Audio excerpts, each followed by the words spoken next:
혹시 이런 생각 해보신 적 있으십니까? 나는 왜 이렇게 방향을 모르고 살까? 열심히는 살고 있습니다. 하지만 맞게 가고 있는 건지 확신이 없습니다. 남들은 잘 가는 것 같은데 나만 계속 헤매는 느낌입니다. 선택을 해도 불안합니다. 결정을 해도 확신이 없습니다. 그래서 계속 묻게 됩니다. 이 길 맞을까요? 그런데 성경은 이 질문에 대해 이미 분명하게 말하고 있습니다. 오늘 말씀입니다. 잠언 3장 5절. 너는 마음을 다하여 여호와를 신뢰하고 네 명철을 의지하지 말라. 이 말씀은 단순한 위로가 아닙니다. 방향을 모를 때 어떻게 살아야 하는지 정확한 기준을 알려주는 말씀입니다.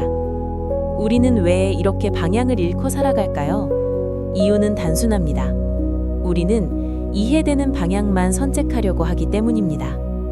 이게 맞는지, 손해는 아닌지, 안정적인지, 늦지는 않은지 계속 계산합니다. 그리고 그 계산이 맞아야 움직입니다. 그런데 문제는 이것입니다. 인생은 계산대로 흘러가지 않습니다. 계획을 세워도 예상대로 되지 않습니다. 준비를 해도 결과는 다르게 나옵니다. 그래서 우리는 더 불안해집니다. 내가 잘못 선택한 걸까? 이때 우리는 이렇게 생각합니다. 더 정확해야 한다. 더 알아야 한다. 더 안전한 길을 찾아야 한다. 하지만 성경은 정반대로 말합니다. 네 명철을 의지하지 말라. 이 말은 생각하지 말라는 뜻이 아닙니다. 내 생각을 기준으로 삼으면 결국 길을 잃는다는 뜻입니다. 우리는 이해되는 길이 맞다고 믿습니다. 하지만 성경은 말합니다. 그게 아니라고 말입니다. 오히려 이해되지 않는 순간에 진짜 방향이 시작된다고 말합니다. 생각해보면 그렇습니다. 우리가 불안한 이유는 길이 없어서가 아닙니다. 내가 이해할 수 있는 길이 없어서 불안한 것입니다. 그래서 우리는 계속 확인하려고 합니다. 이게 맞는지, 이 선택이 괜찮은지, 이 길이 안전한지. 하지만 확인할수록 더 흔들립니다. 기준이 계속 바뀌기 때문입니다. 상황이 바뀌면 생각이 바뀌고 감정이 흔들리면 판단이 바뀝니다. 어제 맞았던 길도 오늘은 틀린 것처럼 느껴집니다. 이것이 바로 내 명철을 의지하는 삶입니다. 내가 이해해야만 움직이겠다고 하는 순간 우리는 이미 길을 잃기 시작합니다. 그래서 성경은 먼저 이것을 말합니다.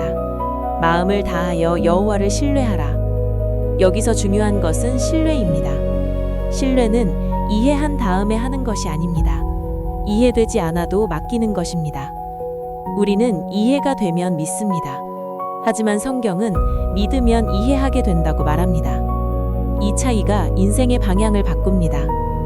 우리는 이렇게 살아왔습니다. 확실하면 합니다. 안전하면 갑니다. 손해 아니면 선택합니다. 하지만 이 기준으로 살면 평생 확신 없이 살게 됩니다. 세상에는 완전히 확실한 것이 없기 때문입니다. 그래서 성경은 기준을 바꾸라고 말합니다. 확신이 생겨서 가는 것이 아니라 믿기 때문에 가는 것입니다. 지금 당신이 방향을 몰라 힘든 이유, 길이 없어서가 아닐 수 있습니다. 내가 납득할 수 있는 길만 찾고 있기 때문일 수 있습니다. 그래서 멈춰 있고 고민만 하고 결정을 내리지 못합니다. 하지만 인생은 이해 위에서 움직이는 것이 아니라 신뢰 위에서 흘러갑니다. 그렇다면 우리는 어떻게 살아야 할까요? 성경은 이어서 말합니다. 잠언 3장 6절. 너는 범사의 그를 인정하라. 그리하면 네 길을 지도하시리라. 이 말씀은 아주 구체적입니다. 범사의 모든 순간이라는 뜻입니다. 큰 선택만이 아닙니다. 작은 선택까지 포함됩니다. 우리는 보통 중요한 순간만 잘 선택하면 된다고 생각합니다. 하지만 성경은 말합니다. 인생의 방향은 매일의 선택에서 만들어진다고 말입니다. 인생을 바꾼 것은 한 번의 결정이 아닙니다. 작은 선택들이 쌓여 결과가 됩니다.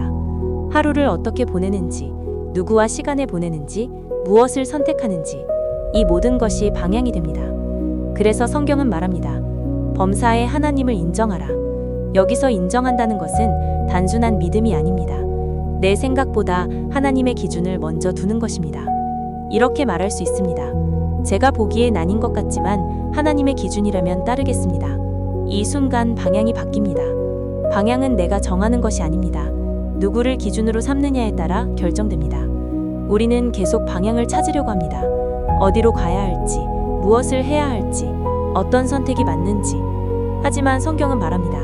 방향을 찾지 말고 기준을 바꾸라고 말합니다. 기준이 바뀌면 길은 자연스럽게 따라옵니다. 같은 상황에서도 어떤 사람은 손해를 기준으로 선택합니다. 어떤 사람은 하나님의 기준으로 선택합니다. 결과는 완전히 달라집니다. 한 사람은 계속 불안합니다. 다른 사람은 흔들리지 않습니다. 이 차이가 인생의 방향을 만듭니다. 불안은 방향이 없어서가 아닙니다.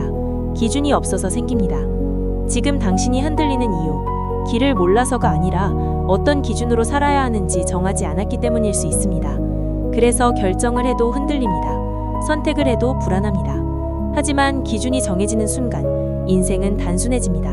이게 맞을까가 아니라 이 기준에 맞는가로 바뀌기 때문입니다. 방향은 찾는 것이 아닙니다. 따라가는 것입니다.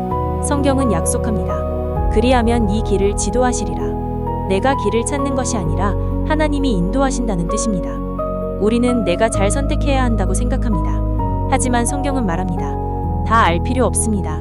내가 인도합니다. 이것이 진짜 자유입니다. 지금까지 힘들었던 이유, 잘못 살아서가 아닙니다. 혼자 방향을 찾으려고 버텨왔기 때문입니다. 이제 기준을 바꾸십시오. 오늘 어떤 기준으로 선택하시겠습니까? 내 생각입니까? 하나님의 기준입니까? 방향을 찾으려고 하지 마십시오. 기준을 바꾸십시오. 그러면 길은 반드시 열립니다. 당신의 기준은 지금 어디에 있습니까? 구독과 좋아요로 이 기준을 함께 세워가시기 바랍니다.